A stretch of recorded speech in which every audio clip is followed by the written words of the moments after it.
गुरुर्ब्रह्मा गुरुर्विष्णू गुरुर्देव महेश्वरा गुरु साक्षात परब्रह्म तस्मै श्री गुरवे नमः। नमस्कार, मी अतुल स्वागत करतो तुमच्या आवडत्या युट्यूब चॅनल वरती, ज्याचं नाव आहे शिवकरुणा। आता नवरात्र चालू आहे आणि या नवरात्रामध्ये इतर कोणतीही सेवा आपल्याला करायला जमली नाही तरी हरकत नाही। मी एक अत्यंत प्रभावी सेवा तुम्हाला सांगणार आहे, ती तुम्ही नक्की करू शकता। आता ही सेवा म्हणजे कुंकुमार्चन सेवा, आणि ही कुंकुमार्चन सेवा कशी करावी याची संपूर्ण माहिती मी या व्हिडिओमध्ये देत आहे। आता कुंकुमार्चन म्हणजे काय, तर देवीला कुंकुवाने केलेला अभिषेक म्हणजे कुंकुमार्चन। आता हे कुंकुमार्चन आपण कोणाला करू शकतो, तर श्रीयंत्र आणि स्त्री देवतांना बहुतेक करून कुंकुमार्चन करण्याची पद्धत आहे। कुंकुवामध्ये देवीचे तत्व आकर्षित करण्याची शक्ती सर्वात जास्त असते। या सेवेने देवी लवकर प्रसन्न होते।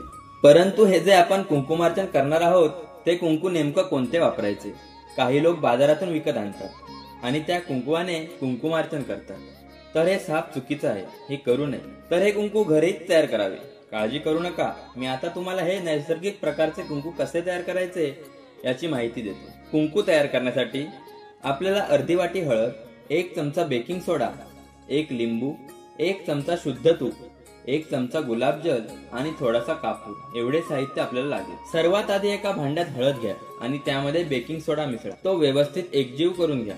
त्यानंतर त्यामध्ये लिंबाचा रस घाला व चमच्याच्या साहाय्याने 1 ते 2 मिनिटे व्यवस्थित ढवळून घ्या। आता सुवासासाठी थोडेसे गुलाबजल आणि कापूर त्यामध्ये मिसळा। हे मिश्रण व्यवस्थित एकजीव करून घ्या आणि याचा रंग लालसर झाल्यावरती हे मिश्रण उन्हामध्ये व्यवस्थित वाळवून घ्या आणि एका कोरड्या भांड्यामध्ये किंवा बॉटलमध्ये भरून ठेवा। आता मूळ मुद्दा हा की कुंकुमार्चन करायचे कसे याची माहिती घेऊया। सर्वात आधी आपण ज्या जागेवरती कुंकुमार्चन करायचे आहे ती जागा पाण्यात थोडेसे जाडे मीठ टाकून पुसून घ्यावी। साधी जमीन असेल तर शेणाने सारवून त्यावरती छानशी रांगोळी काढावी। त्यानंतर एक चौरंग मांडून त्यावर लाल कपडा घालावा। त्यावरती ताम्हाण किंवा ज्या पात्रामध्ये कुंकुमार्चन करणार आहोत ते पात्र ठेवावे आणि त्या पात्रामध्ये किंवा ताम्हाणामध्ये आपण ज्या मूर्तीवर किंवा श्रीयंत्रावर कुंकुमार्चन करायचे आहे ती मूर्ती किंवा श्रीयंत्र ठेवावे। उजव्या हाताला गणपतीच्या नावाने एक विडा ठेवावा आणि देवीच्या समोर 5 प्रकारची फळे, दक्षिणा, 5 केळी इत्यादी जे जे आपण नेहमी पूजा करताना ठेवतो त्याप्रमाणे ठेवावे।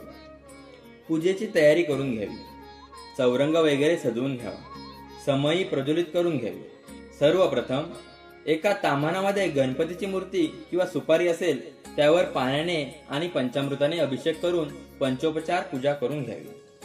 नंतर ताम्हाणात ठेवलेल्या देवीवरती अक्षता वाहून तिचे आवाहन करावे। नंतर तिच्यावरती पंचामृत आणि शुद्ध पाण्याने अभिषेक करून घ्यावा। त्यानंतर ती मूर्ती स्वच्छ पुसून एका चौरंगावरती ठेवावी आणि मृगी मुद्रेने देवीच्या पायापासून ते डोक्यापर्यंत कुंकू व्हावे। हे कुंकू आपल्याला 108 वेळा व्हायचे आहे। कुंकुमार्चन करताना आपण खालील मंत्र किंवा स्तोत्र म्हणू शकता। पहिला मंत्र आहे ओम ऐं ह्रीं क्लीं चामुंडाय विच्चे। दुसरं श्री सूक्त। तिसरं दुर्गा सप्तशती पाठ। चौथं कुलदेवीचे मंत्र किंवा नामस्मरण।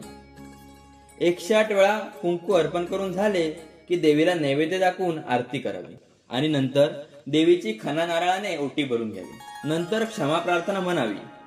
दुसऱ्या दिवशी देवीच्या मूर्तीवरती अक्षता टाकून देवीची आपल्या सेवेमध्ये काही त्रुटी राहिल्यास क्षमा मागून सेवा चरणी रुजू होण्यासाठी मनोमन प्रार्थना करावी।